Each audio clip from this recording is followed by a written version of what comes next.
Auzubillahiminash-shaytanir-rajim. Bismillahir-rahmanir-rahim. Welcome back, dear students, at Punjab Group of Colleges, Narwal.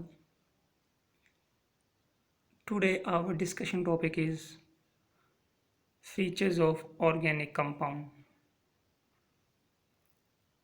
बच्चों, आज हमने organic compounds के जो अहम नुकात हैं या फिर ऐसे कह लें उसकी जो प्रॉपर्टीज़ हैं, उसकी जो खसूसियात हैं, उनके बारे में स्टडी करना है।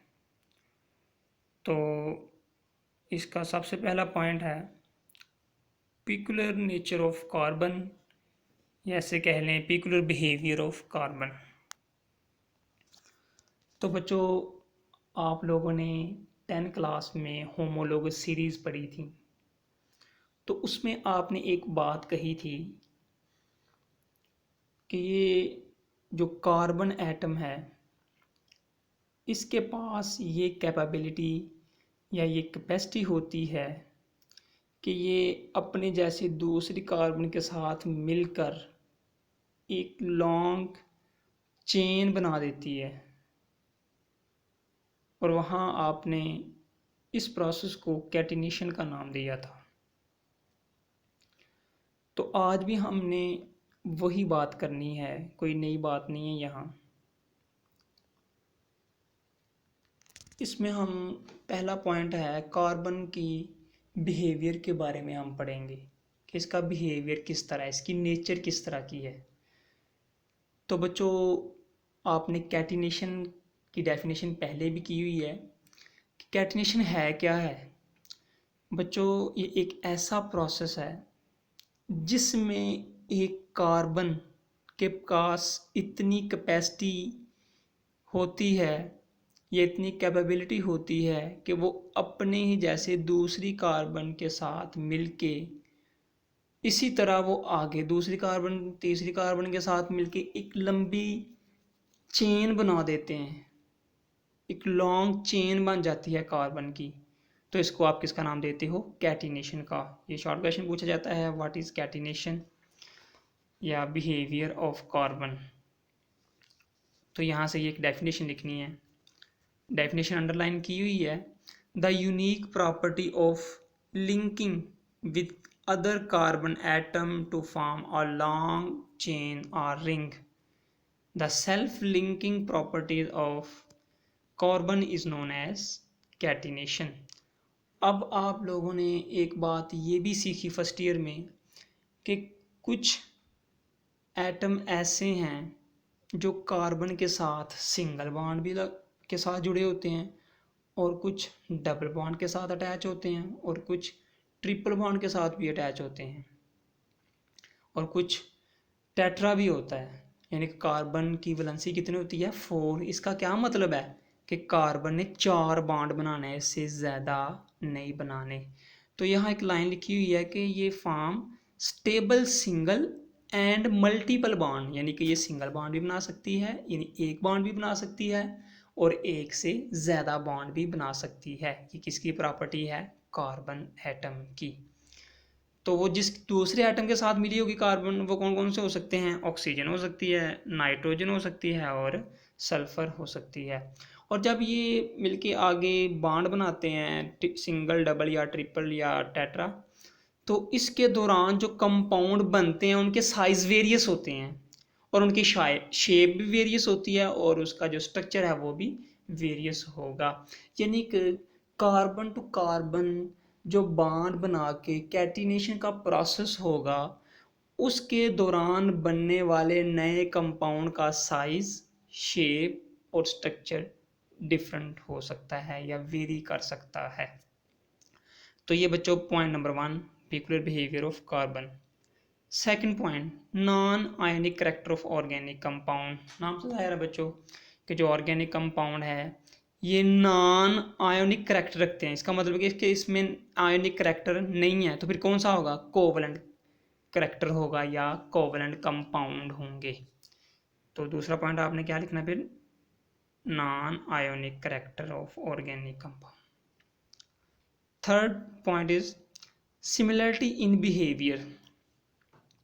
अब बच्चों, आप लोगों ने मैट्रिक में जो होमोलोगस सीरीज़ पढ़ी थी तो उसमें आपने कहा था कि कार्बन नंबर 1 से लेके कार्बन नंबर 5 या 4 तक जो होमोलोगस सीरीज़ में प्रेजेंट थे कंपाउंड, उनकी जो स्टेट थी वो सॉलिड स्टेट थी। उससे आगे चलते जाएं तो वो लिक्विड में, अगर उससे आगे और चले तो वो गैसियस स्टेट में आ जाते थे। अब बच्चों, बजाय हम इसके कि हम होमोलोगस सीरीज़ में मौजूद सभी कंपाउंड की स्टडी करें या जितने भी वहाँ कंपाउंड दिए हों हम उनको वन बाय वन करके स्टडी करें, तो हम अगर थोड़े से कंपाउंड की स्टडी कर लें तो जो हमें नॉलेज उनको स्टडी करके मिलेगा, इसका मतलब ये है कि होमोलोगस सीरीज़ में मौजूद जितने भी कंपाउंड होंगे उन सभी का जो बिहेवियर होगा वो एक दूसरे के साथ मैच करता होगा। कहने का मतलब बच्चों ये है कि जो होमोलोगस सीरीज़ में बहुत ज़्यादा कंपाउंड होते हैं, आप लोगों ने एक बात फर्स्ट ईयर में भी आई थिंक कही हुई है और मैट्रिक में भी कही थी कि जो ऑर्गेनिक कंपाउंड होते हैं ये बहुत ज़्यादा तादाद में होते हैं, पढ़ी थी बात। तो उसी को हम आज बेस बना के आगे चल रहे हैं।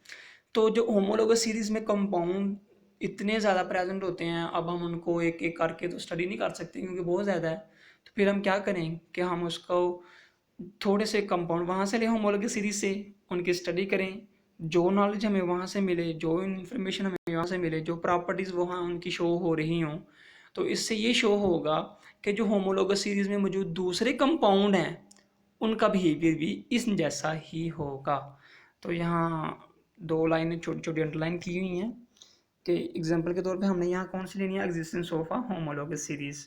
और दूसरी बात हमने पढ़ी है कि similarity in behaviour has reduce the study of millions of compound to only a few homologous series. यानी कि बजाय इसके कि हम सारे स्टडी करें, थोड़े से स्टडी कर लें ताकि हमें पता चल जाए, हमें अंदाज़ा हो सके कि होमोलोगस सीरीज में मौजूद जितने कंपाउंड हैं उनका बिहेवियर किस तरह का है। फोर्थ पॉइंट बच्चों, कॉम्प्लेक्सिटी ऑफ ऑर्गेनिक कंपाउंड।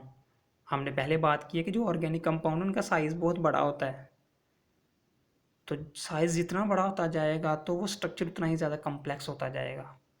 तो एक बात लिखी हुई है, molecule are usually large and structurally more complex. For example हमारे पास स्टार्च है, ये स्टार्च, और हम इसका फार्मूला देखें तो हमारे पास फार्मूला C6H10O5 × N, ये है स्टार्च का फार्मूला, और बाहर लिखा हुआ है N। अब इस N का मतलब क्या है, 1 2 3 4 5 सो ऑन।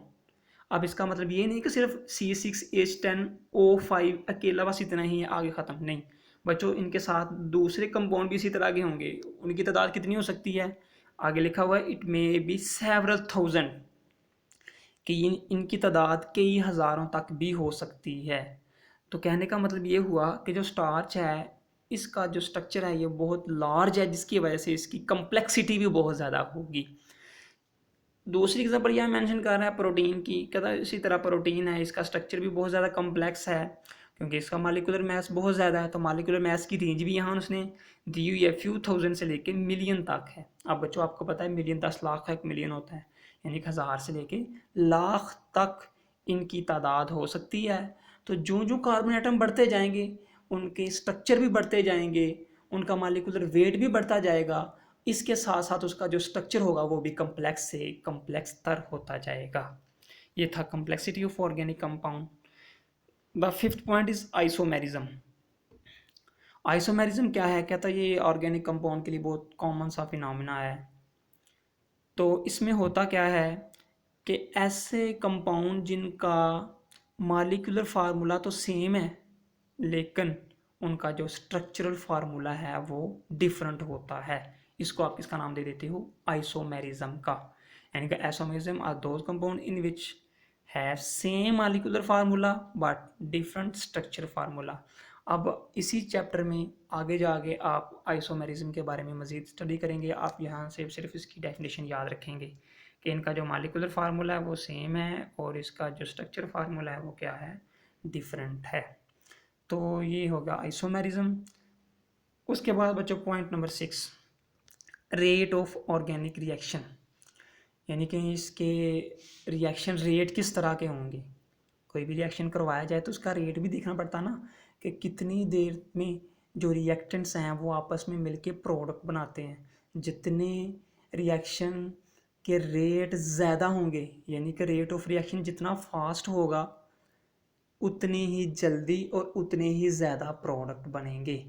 अब बच्चों, एक बात आपने पहले भी पढ़ी हुई है कि रेट ऑफ रिएक्शन डिपेंड करता है कंसंट्रेशन ऑफ रिएक्टेंट की। जितनी कंसंट्रेशन रिएक्टेंट्स की होगी उतने ही रेट ऑफ रिएक्शन फास्ट होंगे, जितने कम होगी रेट ऑफ रिएक्शन उतने ही स्लो होंगे। लेकिन अगर हम ऑर्गेनिक कंपाउंड की बात करें तो इनके रेट बहुत स्लो होते हैं, जिसकी वजह से यील्ड भी कम होगी। यील्ड का मतलब क्या होता है बच्चों? पैदावार, प्रोडक्ट। तो यील्ड के बारे में भी आपने फर्स्ट ईयर में बड़ा अच्छे से पढ़ा था। तो इसकी वजह क्या है? कहता है ये डिपेंड करता है, या रेट ऑफ रिएक्शन डिपेंड करता है molecular structure of organic compound, यानी कि जो मालिक्यूल आप यूज़ कर रहे हैं रिएक्टेंट में, ये उसकी नेचर के ऊपर डिपेंड करता है कि रेट ऑफ रिएक्शन किस तरह का होगा। ज़्यादातर ये कौन से रिएक्शन होते हैं? स्लो रिएक्शन होते हैं।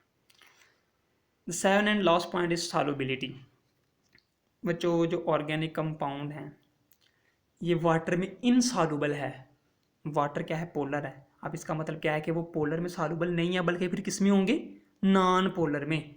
तो हम कह सकते हैं कि organic compound soluble in non polar and insoluble in polar. Polar का मतलब यहाँ हमने एग्जांपल ली हुई है वाटर की, और नॉन पोलर से हमने कौन सी यहाँ एग्जांपल मेंशन करनी है? और बेंजीन की, पेट्रोलियम ईथर की। तो ये आपने यहाँ मेंशन करनी है एग्जांपल्स की। पोलर के लिए वाटर और नॉन पोलर के लिए बेंजीन और पेट्रोलियम ईथर। तो ये बच्चों आज का जो टॉपिक था वो कंप्लीट हुआ। And thank you for this time.